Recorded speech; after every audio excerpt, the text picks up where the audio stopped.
E aí, turma, tudo bem? Bem-vindos ao canal Física Babel. Nesse vídeo aqui eu vou falar para vocês, vou explicar para vocês qual é o significado entre capacidade térmica e calor específico. A capacidade térmica ela é uma característica do corpo, e já o calor específico é uma propriedade da substância. Mas como que eu consigo distinguir a diferença de uma coisa e outra?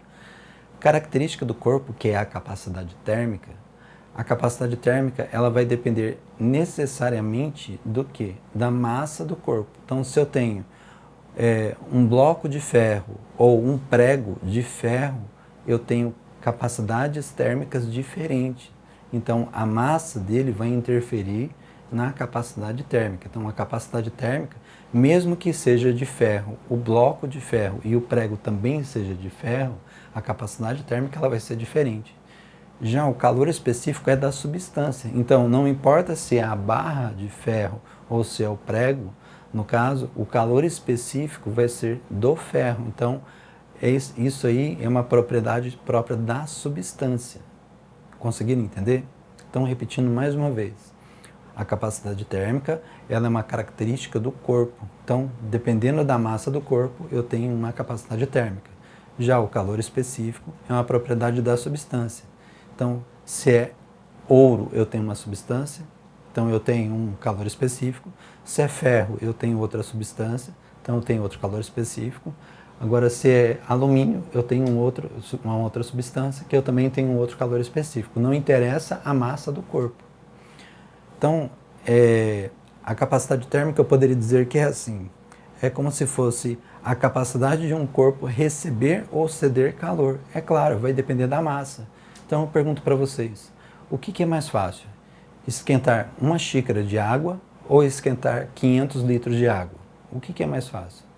É óbvio que esquentar uma xícara de água é muito mais fácil do que esquentar uma caixa d'água com 500 litros de água, porque eu vou demorar muito mais e eu vou precisar de muito mais calor. Então vamos dar um exemplo aí para vocês entenderem. Digamos que nós tenhamos uma substância A e uma substância B. Na substância A temperatura inicial é 10 graus Celsius e a temperatura final é 30 graus Celsius. E é aplicada nessa substância uma quantidade de calor igual a 1000 calorias. Então, aplicando a fórmula, Czão vai ser 1000 dividido por 20. 1000 dividido por 20 vai dar 50 calorias por grau Celsius.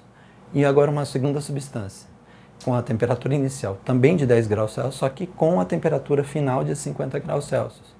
E aplicado nele também uma quantidade de calor de 1000 calorias.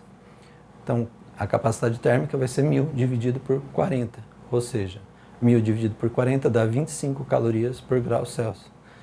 Aí eu pergunto para vocês, dos dois corpos, do primeiro e do segundo, qual foi mais fácil variar a temperatura? É claro que foi mais fácil variar a temperatura do segundo corpo, onde a capacidade térmica é menor do que a capacidade térmica do primeiro corpo. Quando a gente vai passear, por exemplo, numa praia, a gente pisa na areia, a areia está muito, muito quente. E já a gente vai caminhando e entra, por exemplo, na água, o que nós sentimos é que a água está muito mais fria do que a temperatura da areia. Por quê? Quem que tem a maior capacidade térmica? A água ou a areia? A água tem a maior capacidade térmica. Inclusive, a capacidade térmica da água é 1 caloria por grau Celsius.